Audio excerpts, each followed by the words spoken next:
देखिए, new topic start हो रहा है जिसका नाम है इरिगेशन। इरिगेशन टॉपिक में क्या पढ़ाएंगे भाई? इरिगेशन के मेथड क्या क्या है, किस किस तरह से हम आर्टिफिशियल इरिगेशन करते हैं। सर ये इरिगेशन में आर्टिफिशियल वर्ड का ही यूज क्यों कर रहे हो आप, नेचुरल क्यों नहीं कर रहे? देखो, जो इरिगेशन होता है ना, वो होता ही आर्टिफिशियल है भाई रे। इरिगेशन होता है आर्टिफिशियल है। सर आर्टिफिशियल क्यों होता है? नेचुरल हो तो नहीं, ऐसा नहीं हो सकता, क्योंकि नेचुरल जो होगा ना उसको इरिगेशन नहीं बोला जाएगा।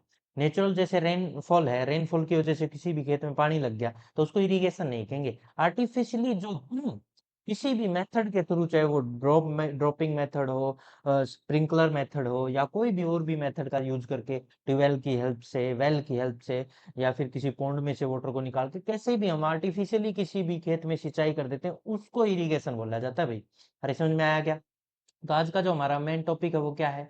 इरिगेशन। क्या टॉपिक है हमारा? इरिगेशन। तो इसको स्टार्ट कर रहे हैं हम, इरिगेशन क्या होता है।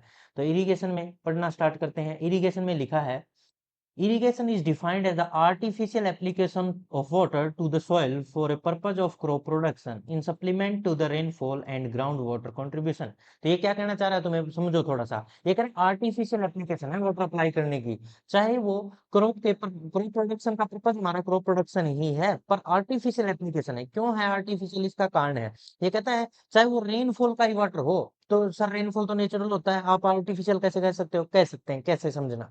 जैसे रेनफॉल, बारिश हुई, कहीं कहीं बारिश हुई, बादल आए, बारिश हुई, बारिश की वजह से जो वाटर था वो हमने किसी पॉन्ड में या कहीं पे इकट्ठा कर लिया, वाटर को इकट्ठा कर लिया। बाद में हमने ट्यूबवेल की हेल्प से उस वाटर को पाइप पंप लगाकर निकाला, और पंप की हेल्प से हमने अपने खेतों में उस वाटर को डाल दिया, खेतों में लगाया। अब वो नेचुरल नहीं रहा रे, वो क्या बन चुका है? ये मेथड क्या बन चुका? Artificial method. जो बारिश होती है वो नेचुरल मेथड है, परंतु उस वाटर को हमने कहीं इकट्ठा कर लिया और उसको बाद में हम पाइप के थ्रू, या जब भी हमें रिक्वायरमेंट थी तब हमने यूज किया, by by any instrument, by any implements की हेल्प से हमने उसको यूज किया और वाटर को खेत में सप्लाई कर दिया। इसको हम आर्टिफिशियल कहेंगे अब, इस एप्लीकेशन को, वाटर सप्लाई की। और ये क्या कहलाएगा? इरिगेशन कहलाएगा। समझ में आया या नहीं आया? तो अभी इस बात में, और ग्राउंड वाटर, ये ग्राउंड वाटर को बाहर निकाल के और उसको खेतों में अप्लाई करना, वो तो है ही आर्टिफिशियल। तो ओवरऑल इरिगेशन को डिफाइन करें तो आर्टिफिशियल एप्लीकेशन वाटर सप्लाई करने की क्रॉप प्रोडक्शन के लिए, चाहे वो रेनफॉल से इकट्ठा किया गया वाटर हो, चाहे ग्राउंड लेवल से, नीचे से, मिट्टी अर्थ के नीचे से निकाला गया पानी हो। अरे समझ में आया? यहाँ तक कोई डाउट है? आगे बढ़ते हैं नेक्स्ट स्लाइड की तरफ। तो इरिगेशन डेफिनेशन क्लियर भाई सभी को? बहुत बढ़िया। नेक्स्ट देखो, ये स्प्रिंकलर मेथड से मोटर लगाने का एक तरीका दिखा रहा है। Terminology related to the irrigation, ये बहुत इंपॉर्टेंट है, इन्हीं पे बेस्ड है ये पूरा लेक्चर। क्या क्या टर्मिनोलॉजी है देख लीजिए जरा, टर्मिनोलॉजीज देखते हैं सारी की सारी। इनमें सबसे पहले बताया गया norm nominal duty. Nominal duty क्या होता है? सर देखो, मैं तुम्हें एक एक करके सारी डेफिनेशन समझाता हूँ। नॉमिनल ड्यूटी, पहला हम बात कर रहे हैं नॉमिनल ड्यूटी। नॉमिनल ड्यूटी का मतलब समझो भाई क्या होता है।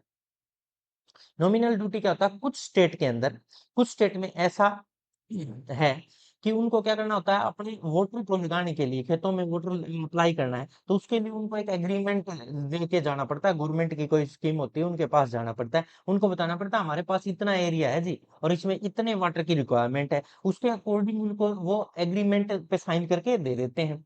तो उनको मंजूरी मिल जाती है, हाँ आप इतने क्षेत्र में इतना पानी लगा सकते हैं, और उनको उसके लिए हर सीजन पहले से ही एडवांस में पेमेंट करनी होती है, चाहे उनके खेत में पानी लगे या ना लगे, वो पूरा इरिगेटेड एरिया सिंचाई हो या ना हो। ये नॉमिनल ड्यूटी कहलाता है। ये सारा प्रोसीजर क्या कहलाता है? Nominal duty. पर ये कुछ स्टेट्स में है, हमारे हरियाणा जैसे स्टेट में ऐसा कुछ नहीं है। आगे बढ़ते हैं।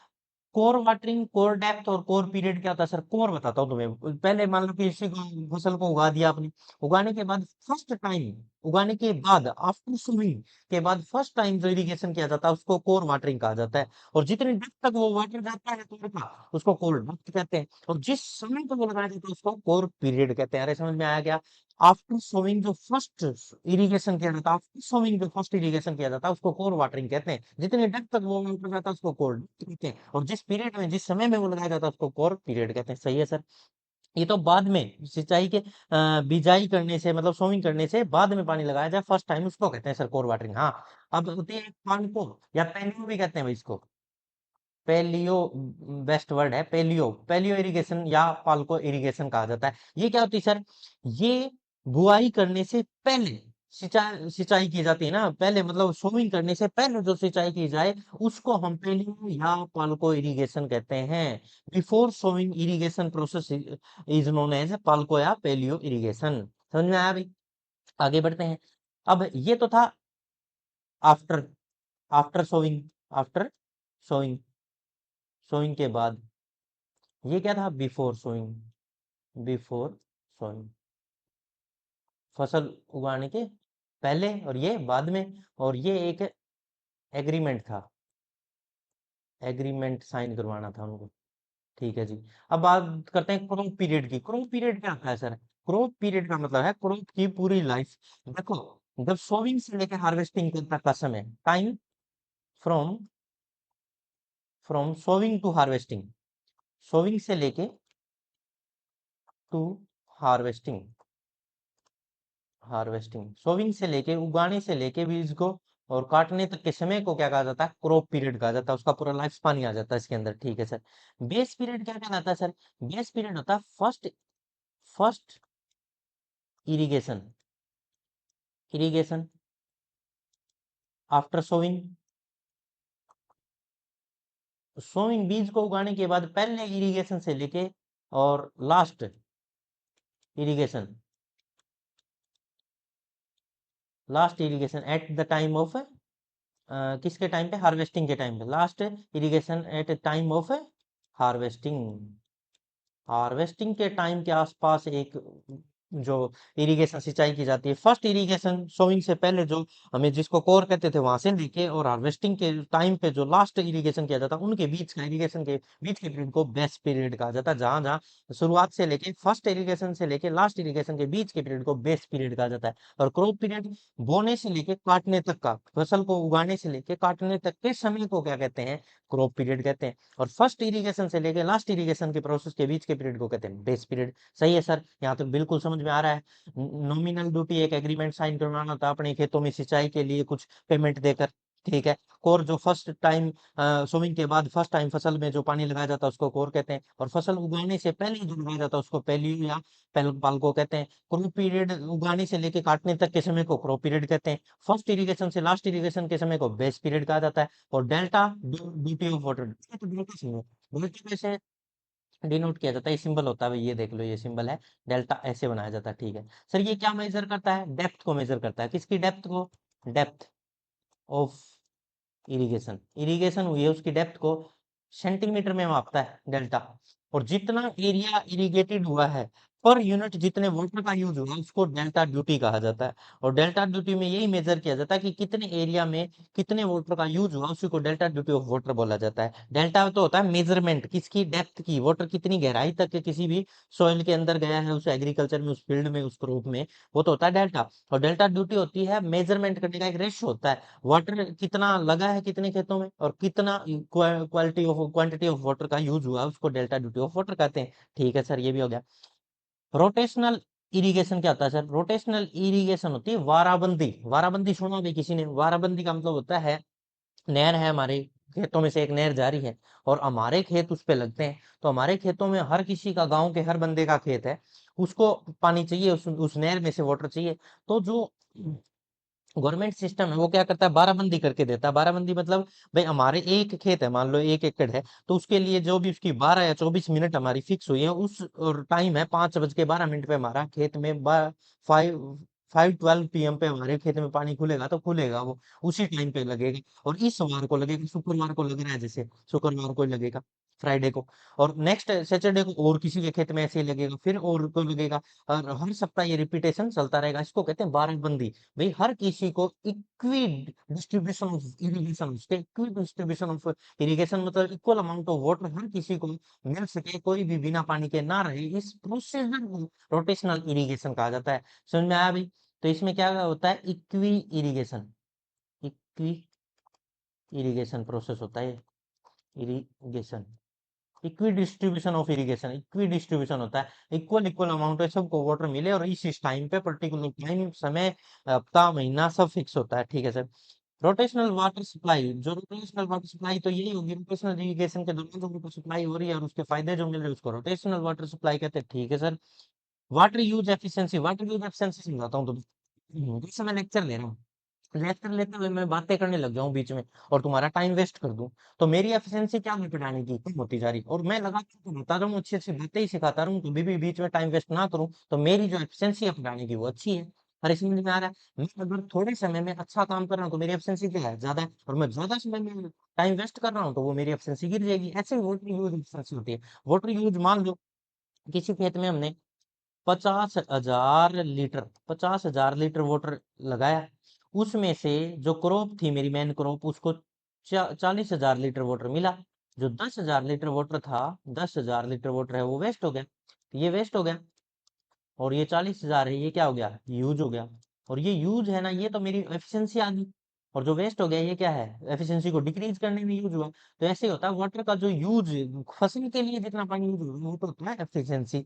और जो वेस्ट चला जाए वो फसल में यूज नहीं हुआ, वो फील्ड में में चला गया, खेत में तो वो अलग ही है, परंतु वो वेस्टेज है। ऐसे ही देखो, दो प्रकार बनाए गए वाटर यूज एफिशिएंसी के, दो प्रकार है, क्रॉप वाटर यूज एफिशिएंसी और field water use efficiency. Field में तो पूरी था, पूरी एफिशिएंसी खेत की मानी जाएगी। और क्रॉप में तो उसमें से 40,000 यूज हुआ, वो क्या है, crop water use efficiency, crop ने कितना यूज किया वो उसकी एफिशिएंसी है। टोटल वाटर कितना अप्लाई किया वो फील्ड की एफिशिएंसी। मेरे समझ में आ रहा है क्या? तो इस तरह से हमने ये लगभग 10-11 जो भी डेफिनेशंस थी सारी क्लियर की, और अब इनको एक एक करके डिटेल में बताएगा। लगभग मैंने सारी बातें पहले ही बता दी, तो देखते हैं अब इनको, आगे बढ़ते हैं आगे। देखिए जरा, एक एक करके समझते हैं। सबसे पहले आता है क्रॉप पीरियड। क्रॉप पीरियड में बता चुका तुम्हें, क्रॉप पीरियड क्या होता है, सोविंग से लेके हार्वेस्टिंग तक का जितना भी पूरा समय है किसी भी फसल का, मैच्योरिटी तक का, उसको क्या कहा जाता है, क्रॉप पीरियड कहा जाता है। तो लिखा है, it is the duration of day from sowing of planting of the crop to maturity. Sowing से लेके, तो डायरेक्ट लिख दें, सोविंग से लेकर sowing to harvesting. Harvesting, simple सी बात है। सोइंग से लेके हार्वेस्टिंग का जो टाइम पीरियड है उसको क्या कहा जाता है, क्रॉप पीरियड कहा जाता है। ये सिंपल डेफिनेशन, और इसमें क्रॉप पीरियड की पूरी लाइफ स्पान आ जाती है। नेक्स्ट स्लाइड की तरफ बढ़ते हैं। बेस पीरियड किसे कहा जाता है? बेस पीरियड मैंने बताया, फर्स्ट सिंचाई जो की जाती है जिसको कोर वाटरिंग कहते हैं, से लेके लास्ट जो फसल प्रिपेयर होने के टाइम तक दिया जाता है, उनके बीच के समय को क्या कहा जाता है, बेस पीरियड। तो देखो, it is refer to the entire duration of crop in a day from irrigation, शुरुआत करने से लेके preparatory cultivation to the last irrigation. तो फर्स्ट इरिगेशन इरिगेशन से लेकर irrigation to last irrigation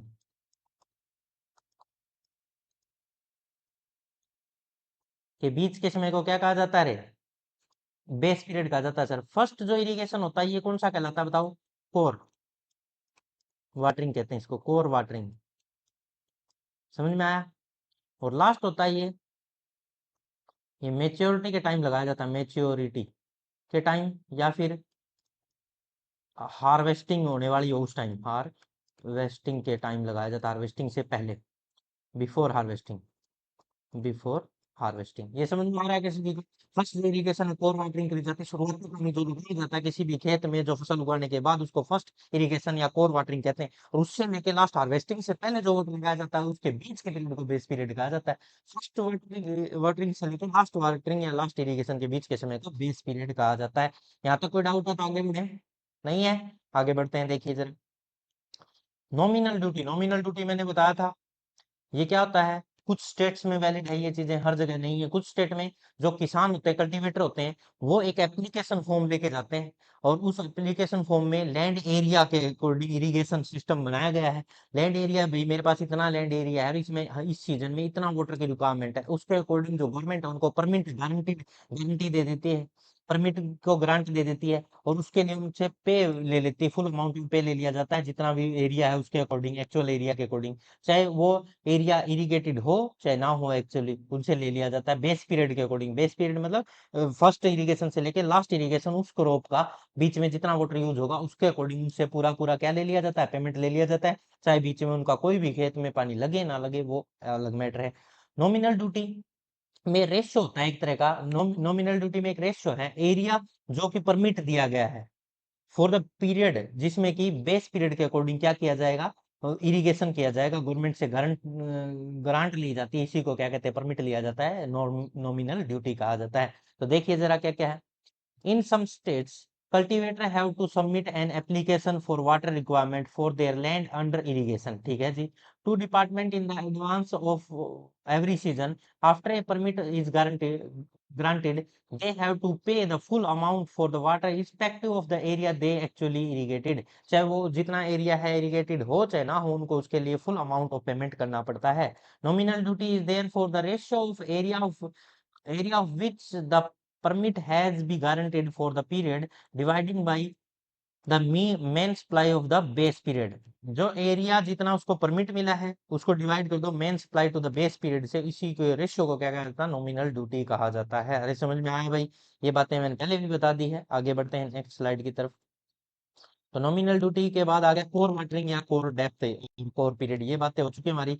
first जो सिंचाई की जाती है बिजाई के बाद, जो सोइंग के बाद फर्स्ट इरिगेशन है, उसको क्या कहते हैं, कोर वाटरिंग, कोर डेप्थ या कोर पीरियड कहते हैं।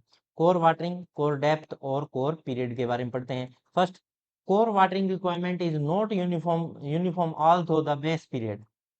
यूनिफॉर्म नहीं होती।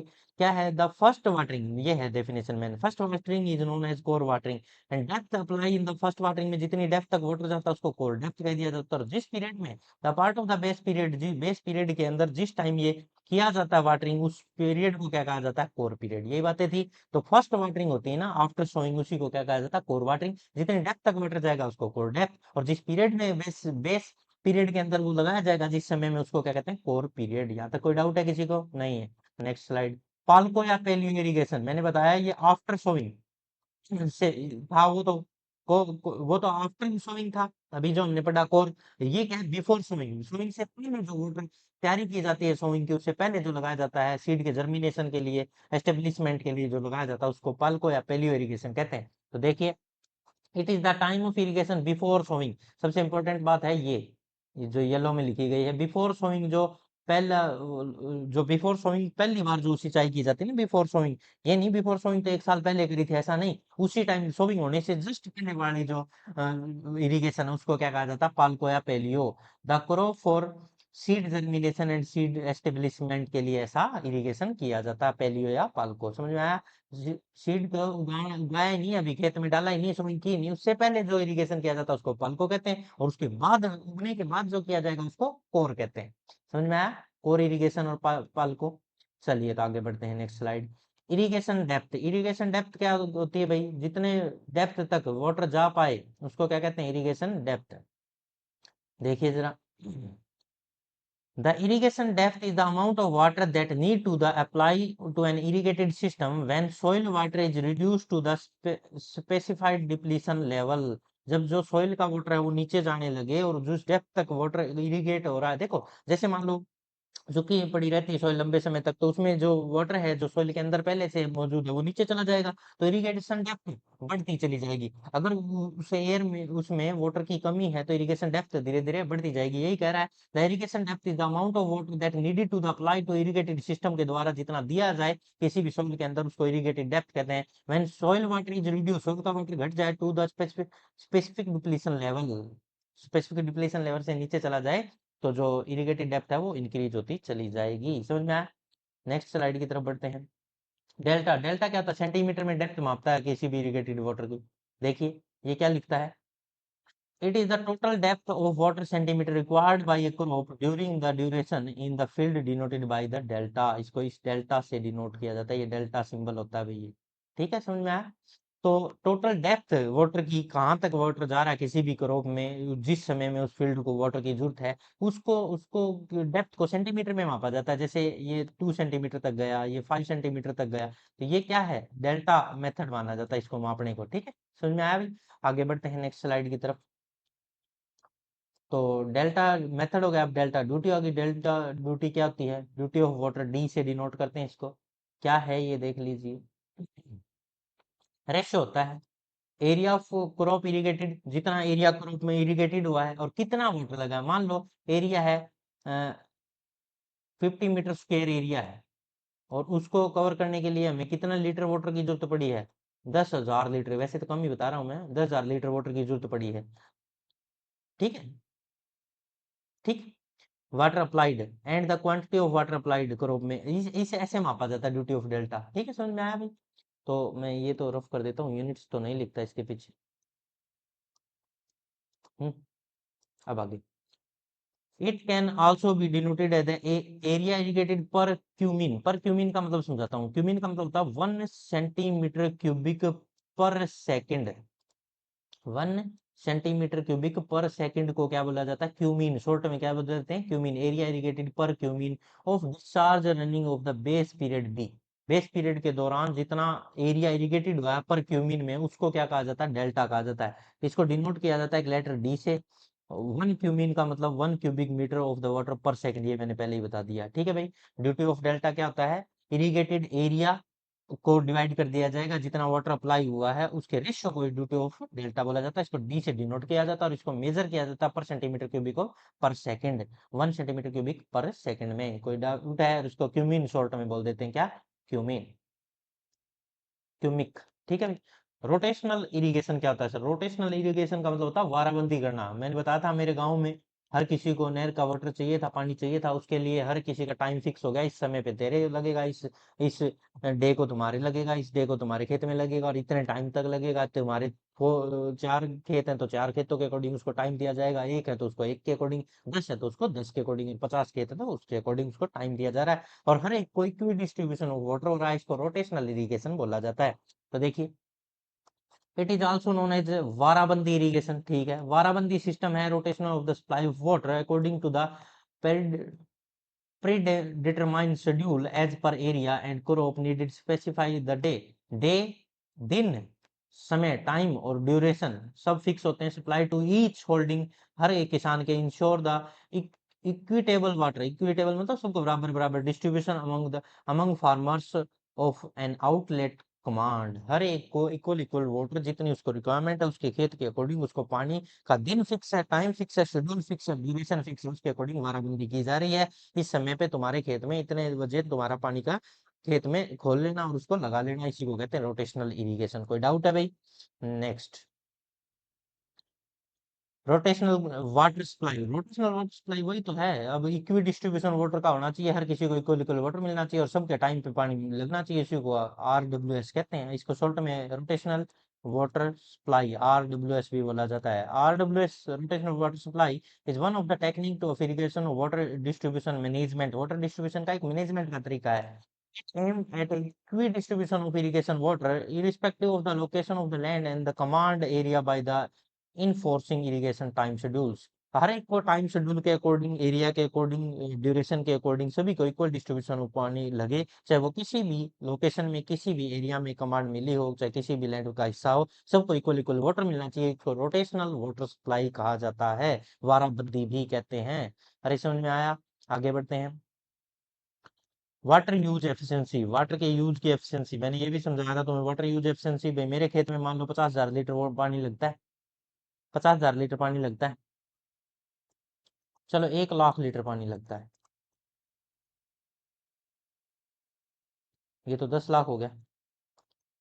चलो हो गया 1 लाख लीटर पानी लगता है। इसमें से इसमें से 50,000 लीटर वाटर तो मेरे क्रॉप को मिल रहा है। तो 50,000 लीटर वाटर क्या हो रहा है? वेस्ट हो गया। मान लो 50,000 लीटर। तो जो मेरे खेत की एफिशिएंसी है, जो गुड एफिशिएंसी है, क्रॉप की जो एफिशिएंसी वो 50% ही हुई। कितनी परसेंट हुई? 50% ही। काम कितना है मेरे? 50%।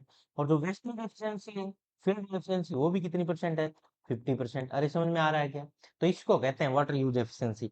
वाटर का यूज तो मैं कर रहा हूँ, उसमें से 50% ही काम आ रहा है। अगर 60,000 लीटर काम आता, 4,000, तो 60% एफिशिएंसी दे देता मेरे। अरे समझ में आ रहा है क्या? यही होती है। तो जितना पानी लगाओ उसमें से कितना यूजफुल है, वेस्ट ना हो, उसका क्या कहते हैं? Water use efficiency. देखिए, it is the portion of water delivered and the water beneficially used. जो बेनिफिशियल में हमारे बेनिफिट के लिए यूज हुआ उसको कहते हैं। ठीक है जी।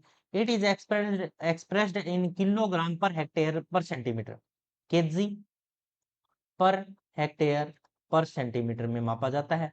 वाटर यूज एफिशिएंसी को 2 पार्ट में डिवाइड किया गया। क्रॉप वाटर यूज एफिशिएंसी, जो क्रॉप में यूज किया, और फील्ड वाटर जो पूरे खेत में गया। खेत में लॉस भी हुआ है, लीकेज भी हुआ है, सीपेज भी हुआ है, बहुत सारे लॉस होंगे फील्ड वाटर एफिशिएंसी में। ठीक है सर, ये भी आ गया समझ में। आगे बढ़ते हैं, नेक्स्ट स्लाइड की तरफ बढ़ते हैं। Crop water use efficiency, crop water use efficiency देख लीजिए इसको, रेशियो माना जाता है। क्रॉप वाटर यूज एफिशिएंसी क्या है? It is the ratio of yield of crop, कितनी पैदावार मिली मेरे को, वाई, और डिवाइड किया जाएगा अमाउंट ऑफ वाटर डिप्लीटेड, उसमें कितना वाटर मैंने क्रॉप में डाला और कितनी यील्ड मिली, उनके रेशियो, यील्ड अपन में कितना वाटर लगाया गया उसके रेशियो को कहा जाता है by crop in the evapo transformation. Evapo transformation ET कहते हैं, जो पानी के दौरान इवेपोरेशन हुआ, वाटर का ट्रांसपोर्ट हुआ, वो सारा मिला के यील्ड अपॉन में वाटर अप्लाई किया गया, उसके रेशियो को क्रॉप वाटर यूज एफिशिएंसी कहते हैं। Crop water use efficiency CWE लिख दिया इसने शॉर्ट में, CWE, crop water use efficiency is otherwise called consumptive water use efficiency भी, कंजप्शन कितना वाटर का हुआ है। इसको मेजर करने के लिए वही kilogram per hectare, kilogram per hectare और पर मिलीमीटर तक, और या फिर किलोग्राम पर हेक्टेयर सेंटीमीटर में भी मापा जाता है। किलोग्राम पर हेक्टेयर और किलोग्राम पर हेक्टेयर सेंटीमीटर में इसको मेजर किया जाता है। वाटर का जो अप्लाई करके कितनी क्रॉप पैदा की गई है, इनका रेशियो था, क्रॉप पैदा की गई अपॉन में वाटर कितना यूज किया गया, ठीक है। फील्ड वाटर यूज एफिशिएंसी, ये भी वैसे ही मेजर की जाती है, बिल्कुल सेम वही यूनिट है इसकी। Ratio of yield of crop to the total amount of water use, कितना total amount of water use हुआ और यील्ड पैदा हुई अपॉन में टोटल वाटर कितना यूज हुआ, उनके रेशियो को, और वही उसकी मेजरमेंट यूनिट है, इसमें कोई फर्क नहीं है। देख लीजिए, it is the ratio of yield upon में total amount of water use, और इसको मापा जाता है किलोग्राम पर हेक्टेयर पर और kilogram per hectare per centimetre. इसमें कोई डाउट है किसी को? तो नेक्स्ट स्लाइड की तरफ शिफ्ट करते हैं। नेक्स्ट स्लाइड में दिया गया है इरिगेशन मैनेजमेंट, इरिगेशन की मैनेजमेंट कैसे की जाए, ये इंपॉर्टेंट टॉपिक है भाई। इरिगेशन मैनेजमेंट, इसको भी समझ लेते हैं। Management of water base on the soil and crop environment to obtain a better yield and efficiency use of water without any damage of the environment। environment को कोई भी नुकसान पहुंचाए बगैर soil के अंदर पानी या crop को बिना environment को चेंज किए उसमें कितना वाटर का हम मैनेजमेंट करते हैं, वाटर अप्लाई कर सकते हैं, उसी को कहते हैं वाटर मैनेजमेंट या इरिगेशन मैनेजमेंट। इरिगेशन मैनेजमेंट एक कॉम्प्लेक्स प्रोसेस, ये कॉम्प्लेक्स प्रोसेस है, एक तरह की आर्ट है, साइंस है, involving the application of water from source to the crop, source से वाटर को लेके क्रॉप तक पहुंचाने के प्रोसेस को इरिगेशन मैनेजमेंट कहते हैं। द सोर्स में भी रिवर हो सकती है, वेल हो सकता है, कैनाल हो सकती है, नदियां हो सकती है, कुएं हो सकते हैं, और जो हमारी रिवर्स हैं, कैनाल हैं, नहरें हैं, टैंक हो सकते हैं, लेक हो सकती है, झीलें हो सकती है, पोंड हो सकता है, तालाब हो सकता है, ये सारे हो सकते हैं जहां से हम पानी को लेके हमारे खेत तक लेके जाएंगे। उस पूरे प्रोसेस में हमें मैनेजमेंट करना पड़ेगा, रास्ते में पानी का वेस्टेज ना हो जाए, कहीं पानी निकल ना जाए, लीकेज ना हो जाए, वेस्ट ना हो जाए, उससे बचाते हुए हमारे खेत की क्रॉप तक पहुंचाने के प्रोसेस को इरिगेशन मैनेजमेंट बोला जाता है। अरे समझ में आया? इरिगेशन मैनेजमेंट के बहुत सारे बेनिफिट हैं और बहुत सारे यूज हैं, देख लीजिए क्या क्या ध्यान रखना पड़ेगा हमें। इंपॉर्टेंट ऑफ इरिगेशन मैनेजमेंट के क्या क्या इंपॉर्टेंस है वो देख लीजिए। तो क्या क्या इंपॉर्टेंस है इरिगेशन मैनेजमेंट के, देखते हैं एक एक करके। To allocate the water with a proper proportion based on area and crop under cultivation, जितना भी area, balanced equity in distribution, जो वाटर है उसको बैलेंस्ड अमाउंट में डिस्ट्रीब्यूट करना है, कितने एरिया में कितनी क्रॉप में कल्टीवेटेड किया है उसके अकॉर्डिंग प्रॉपर प्रोपोर्शन में वाटर लगना चाहिए, पहला कंडीशन। दूसरा, to convey the water without much loss, water का रास्ते में कोई लॉस नहीं होना चाहिए। परकोलेशन और सीपेज, परकोलेशन होता है रिस ना, वाटर रिस रिस के कहीं चला नीचे ना ज्यादा चला जाए, और सीपेज कोई लीकेज होके वहां से वेस्ट ना हो जाए। Efficiency in use, use efficiency अच्छी मिलनी चाहिए, बेटर मिलनी चाहिए, ताकि लीकेज और सीपेज और परकोलेशन से बचा जा सके। To apply sufficient quantity to the field crop, optimise use होना चाहिए वाटर का, खेत में ही जाना चाहिए। The utilise of the water considering cost benefit, cost ज्यादा ना लगे, हमें ज्यादा खर्चा हो जाए और उतना उससे बेनिफिट ही ना मिले, ऐसा भी ना हो। इकोनॉमिकल वैल्यूएबल मैनेजमेंट होनी चाहिए, ठीक है। The distribution, distribute the available water without any social problem, भाई किसी से झगड़ा करके, मान लो तालाब से पानी ले रहा, गांव वालों से झगड़ा करके और ट्यूबवेल लगा के वहां से पानी लेके जा रहा है, ऐसा नहीं होना चाहिए। जुडिशियल डिस्ट्रीब्यूशन होना चाहिए, सबको बराबर इक्वल और सबकी परमिट होना चाहिए, सबसे गारंट लेके ही ऐसा करना चाहिए। कोई भी वेस्टेज, जैसे नहर के ऊपर किसी ने पंप पाइप लगा के किसी को जा रहा था कहीं और उसने पानी चुरा लिया, ऐसा कुछ नहीं होना चाहिए। तो जुडिशियल डिस्ट्रीब्यूशन होना चाहिए। To meet the future requirement for other purpose like domesticated use individual and protect against the famine, resource conservation, water का वेस्टेज ज्यादा नहीं करना चाहिए, ज्यादा पानी मिल गया तो उसको वेस्ट नहीं बढ़ना चाहिए, रिसोर्स को कंजर्व करके रखना ताकि फ्यूचर में भी इसका यूज किया जा सके। ठीक है, to protect the environment from the over use and misuse of water, environment safe use करना पड़ेगा, एनवायरनमेंट को भी सेफ रखना पड़ेगा, वाटर कंजर्वेशन पे भी ध्यान देना पड़ेगा और जुडिशियल डिस्ट्रीब्यूशन पे भी ध्यान देना पड़ेगा। किसी के साथ सोशली प्रॉब्लम नहीं होनी चाहिए, सब लोगों को वो बेनिफिशियल होना चाहिए, कॉस्ट ज्यादा नहीं लगनी चाहिए, प्रॉपर यूज होना चाहिए, ऑप्टिमाइज यूज होना चाहिए, सीपेज या परकोलेशन लॉस नहीं होनी चाहिए और प्रॉपरली प्रोपोर्शन में वाटर मिलना चाहिए क्रॉप को। ये सारी बातें ध्यान रखी जाएगी वाटर मैनेजमेंट के अंदर। यहाँ तक कोई डाउट है किसी को? नेक्स्ट, वाटर मैनेजमेंट के बाद impact of excess and insufficient irrigation water in crop, crop में अगर ज्यादा पानी दे दिया जाए या इनसफिशिएंट इरिगेशन कर दिया जाए तो उससे होने वाले लॉसेस क्या क्या इम्पैक्ट पड़ेंगे फसल पे, वो देख लीजिए। अवॉइड एक्सेस और insufficient water to the crop में अवॉइड करना चाहिए। Excess irrigation leads to the wastage of the large amount of water, का लॉस हो जाएगा। Leakage of the plant nutrients नीचे लीकेज हो जाएगा, वो नीचे चले जाएंगे।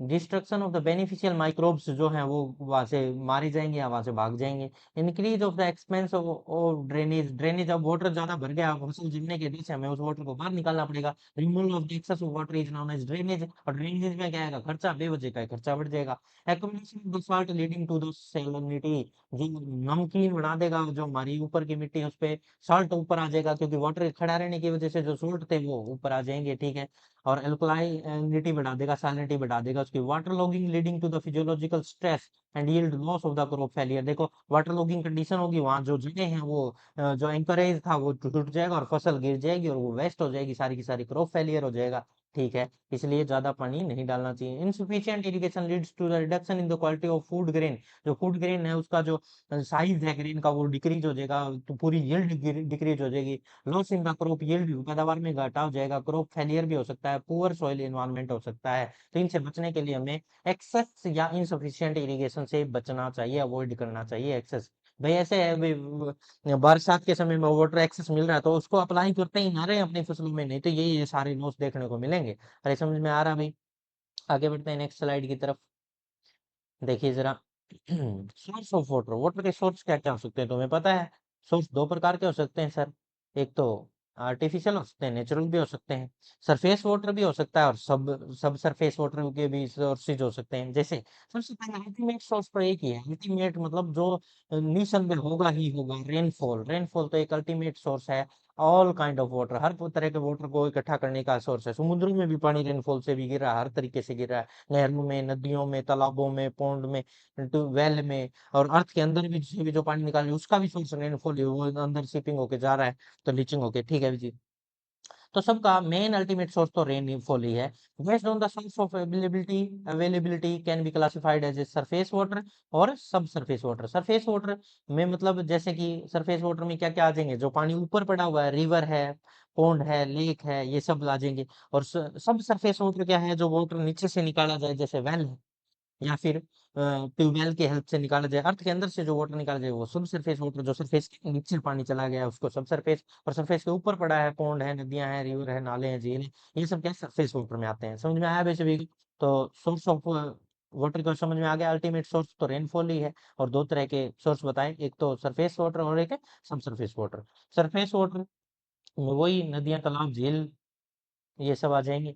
तो देखना, surface water including the precipitation including the rainfall and Dove, जो डव जो डव गिरती है या रेनफॉल होता है उससे जो भी पानी प्रेसिपिटेट होकर नीचे चला जाता है, वाटर अवेलेबल होता है, जहां जहां इकट्ठा हो जाता है उसी को क्या कहा जाता है, सरफेस वाटर। जैसे रिवर में, टैंक में, पौंड में, लेक में, इन सब में जो भी वाटर है वो क्या कहलाता है, सरफेस वाटर कहलाएगा। जो इकट्ठा हुआ रेनफॉल से जहां भी पानी मिलेगा वो क्या कहलाएगा, सरफेस वाटर। अब आगे बढ़ते हैं, सब सरफेस वाटर। सब सरफेस में अंडरग्राउंड भी प्रेशर जो ट्यूबवेल्स के थ्रू बाहर निकाला जाता है, या कुएं खोद कर वेल खोद के जो बाहर निकाला जाए उसको क्या कहते हैं हम, सब सरफेस वाटर कहा जाता है।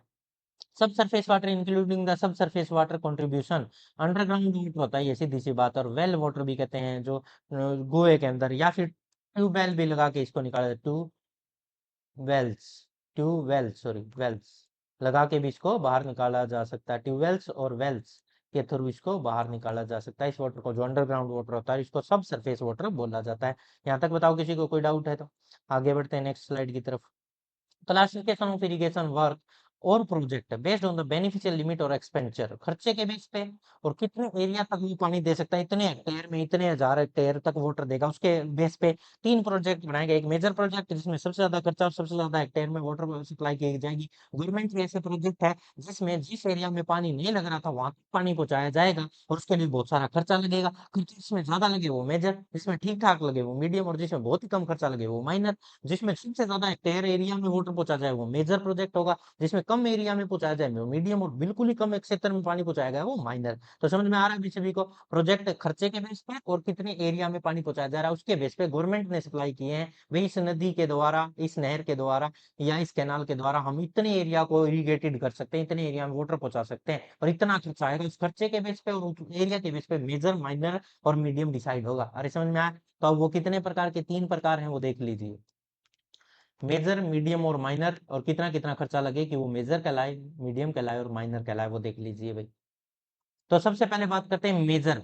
मेजर में more than 50 million rupees, 50 million से ज्यादा रुपए लगे तो वो मेजर कहलाएगा। और मोर देन 10,000 हेक्टेयर, 10,000 हेक्टेयर से ज्यादा एरिया को अगर वो कमांड में ले, इतने एरिया में पानी सिंचाई कर सके, इरिगेट कर सके, 10,000 हेक्टेयर तो एरिया को वो पानी दे सके, और 50 मिलियन से ज्यादा रुपए लगे तो वो मेजर प्रोजेक्ट कहलाएगा गवर्नमेंट का। ठीक है सर। अगर इसकी जगह मीडियम में क्या होगा, 2.5 से 50 मिलियन रुपए लगे, 2.5 मिलियन से लेके 50 मिलियन रुपीज लगे, और ये 2,000 से 10,000 हेक्टेयर के बीच में अगर एरिया को इरिगेटेड कर सकता है तो इसको मीडियम प्रोजेक्ट बोला जाएगा।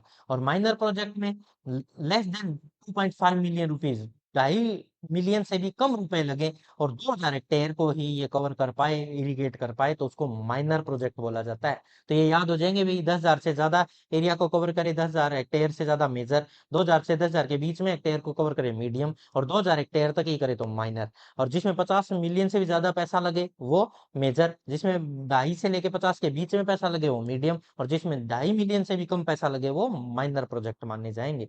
अरे समझ में आ गया क्या यहाँ तक? अब नेक्स्ट स्लाइड की तरफ बढ़ते हैं। तो ये इंपॉर्टेंट है, ये माइनर, मेजर और मीडियम प्रोजेक्ट, ये इसमें से क्वेश्चन आ सकता है। अब हमारे मेन जो लेक्चर का हिस्सा है वो स्टार्ट हो रहा है। मेन हिस्सा जिसमें सबसे ज्यादा क्वेश्चन पूछे जा रहे हैं इरिगेशन के, वो हिसाब स्टार्ट हो रहा है।